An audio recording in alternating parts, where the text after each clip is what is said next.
Fall's here and we got to get ready for winter. So what we're going to be doing today is putting some heat tape on my water system here for the rabbits. Last year I didn't do it, and I tried to do like a drip system. You know how you in your house in the north you put like a drip on your faucet and it keeps the water moving. Didn't work out too well here, it just froze up and all the lines cracked, and I don't want to do that again this year. So what we got was some heat tape and some pipe insulation, and we're going to go ahead and install all that today, and hopefully it works out. So we have some temperatures next week, and they're going to be getting down to at nighttime 25, 25, and 31 3 days in a row. So we don't want this to freeze. If it does, then I guess we're just going to have to go back to the bowl system for the winter. So let's get started. We got a 30-foot roll of heat tape. It's by Frost King, and they're not too expensive. I wanted to get longer one, but I couldn't find anything, and I needed to get this like this weekend. So what we're going to do is we're going to start at the end and work our way back towards the power source. And this just comes in a 30-foot roll. So we're just going to unravel it. I got some zip ties. Metal would probably be best if you had options to that. You don't want your rabbits chewing on these, so I'm going to tape them to the outside, away from their cages. And just got some zip ties. Going to do that and wrap it in some pipe wrap.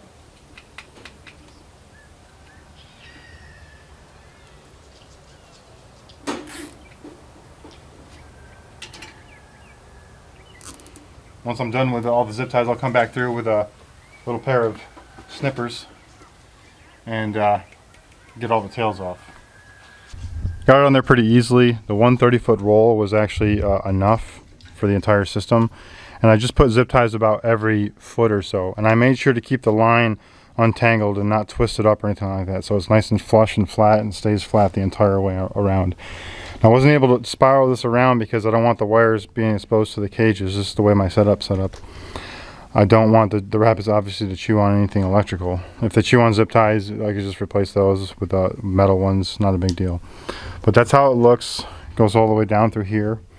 And when I got to over here where the actual water comes out of the bucket, I kind of made it a little bit, it comes down. This one's a little bit different because I added this cage after. But it wraps all the way around, comes up, and then wraps around the actual valve here. And all this is going to be covered in pipe wrap, pipe insulation. So let's grab that pipe insulation and get started on that, and then we're going to zip tie that on as well. So it's pretty limited in the size pipe wrap I can get. I can only get 1/2 inch, and this pipe is 3/4 inch. Now, it's that time of the year where people are buying it, so they were kind of sold out. I just got what I can get. But it's fine. I think it's going to work out better actually, because this stuff, I'm not going to go all the way around the whole way because of the way it's set up against the cages. So I'm just going to go around like mainly the entire way, but not all the way. And we're going to just zip tie it as we go, because this stuff's going to fall off if I don't zip tie it right away. And I'm going to peel this plastic off. I don't want the rabbits to grab this and start chewing on it. If you don't know this, rabbits will chew on pretty much anything. So it's nice that put like a wooden rest board in there for them, or some kind of toy. We got some pine cones in there right now, and some of them still have wooden resting boards. They'll just chew on anything. So let's go ahead and get started.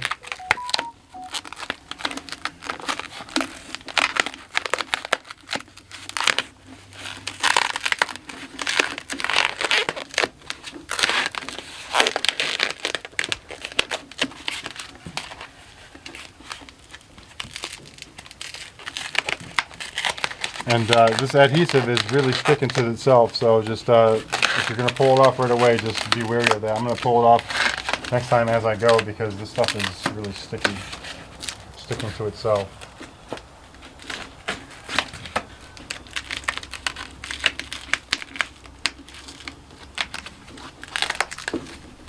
I was able to get that done pretty easily, so it looks pretty clean. I like it. Now it doesn't have full coverage, like I said. There's probably a little bit of this showing on the other side, but I think it'll be fine.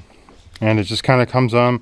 This is like a joint right here, and it goes all the way over, back over to the valve.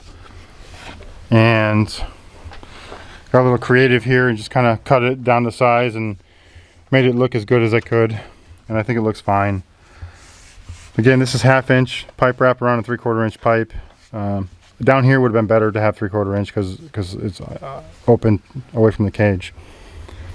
So this is this is it. Hopefully it works. I got it plugged in. I just ran an extension cord over. You want to keep this away from your rabbits. You don't want it like up against the cage like that, because they will reach over here to try to bite it. Like I said, hopefully it works. We'll find out in a couple days if it freezes or not. I'm going to come out here and actually test it myself, put my hands on it and just double check, make sure it works. So yeah, so anyways, this is my water setup. I don't know if you guys, not everyone's familiar with these types of water setups. This is just a water rail with water nipples. See the water? And it's very handy when you have this many rabbits. I don't have a ton of rabbits, but I got 10 cages down here, and I like to not have to come out here every day with buckets. This is just a clean out. If I can turn it the right way. And over here is just a 55-gallon drum that I elevated, so it's all gravity fed. And I put this this adapter on here on the bunghole, and these are pretty nifty. You can close it so no water comes out if you need to do something, like fix it.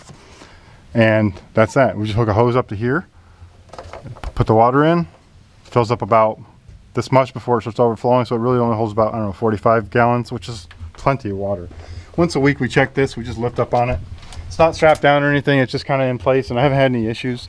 The other good thing about it is it's in sunlight. So we get all the sun comes from over here, this the south, and it hits this barrel, so it'll help warm it up. Even up at our barn, our waters would freeze up there. They wouldn't break, but they would thaw out by the middle of the day. All right, well, this is my rabbit setup. I got 10 cages. I got all Rex breed. They're great. They're great rabbits. These guys are a little over a month, and they're looking good. There's 6 of them in here. We lost a couple of them due to the heat over the summer, and then I got 10 in there. She just had 10 about 4 to 5 days ago, and I got 10 over here. And she's a first-time mother. She just had 10 as well. We haven't lost any yet. Just chewing on an apple there. We like to give them treats, apples, give a bunch of grass and stuff like that. They got pine cones in there to chew on, and if they're bored. And yeah, so they're pretty good rabbits. They're very not aggressive at all, and they're really soft. Like, I don't know if you've never had a Rex breed, like a standard Rex, they're just the softest like rabbit to touch. I can't show you that, but you can kind of see it's like velvet, right? They got double coat. Both the coats are the same size, so it makes it appear like velvet. And then they have really interesting colors. Like this one's brown on top and gray on the bottom, or lilac, and it's just a cool looking rabbit. That one's a lilac, 2 whites, a fawn, and another lilac. And then she's a caster. So caster is just another fancy word for brown. He's a weird one. He's like lilac on top, but bottom is white. So it's I think they might call it otter. I'm not a professional rabbit breeder or anything like that. I just like doing this for fun. These are meat rabbits for us. He's a chocolate, so he's like a lot lighter than Castor. He's a lilac. She's an opal, broken. So her she's got like blue. It's like really dark gray. It looks really nice. She's a broken Castor, and she is a lilac as well. So really good rabbits. And this is my poop collection down here. I change it out once a month usually. I just dump it over here on a tarp, let it dry for a day or so, come out here with a leaf blower, blow off all the excessive hay and stuff that fell in there, and then I just bag it up or throw it in somewhere else to dry. Like we have a drying thing over here as well. It works. And you sell this stuff, people buy it for gardening and whatnot. It's best to sell it in spring, so if you can like hold it over winter. He's a Rex as well. I didn't get a chance to show him. He's in this weird cage setup that we just kind of added on, just threw it up real quick. But he's black, and he has a chocolate on the bottom. He's a good looking rabbit. He's big too, probably like 10 pounds. They make really good meat rabbits. They're huge. They're not like Flemish Giant huge, but for a standard rabbit, they're pretty big. All right, well, hey, if you guys learned something or enjoyed the video, like and subscribe. I really appreciate that. It helps the channel out a lot, and thanks for watching.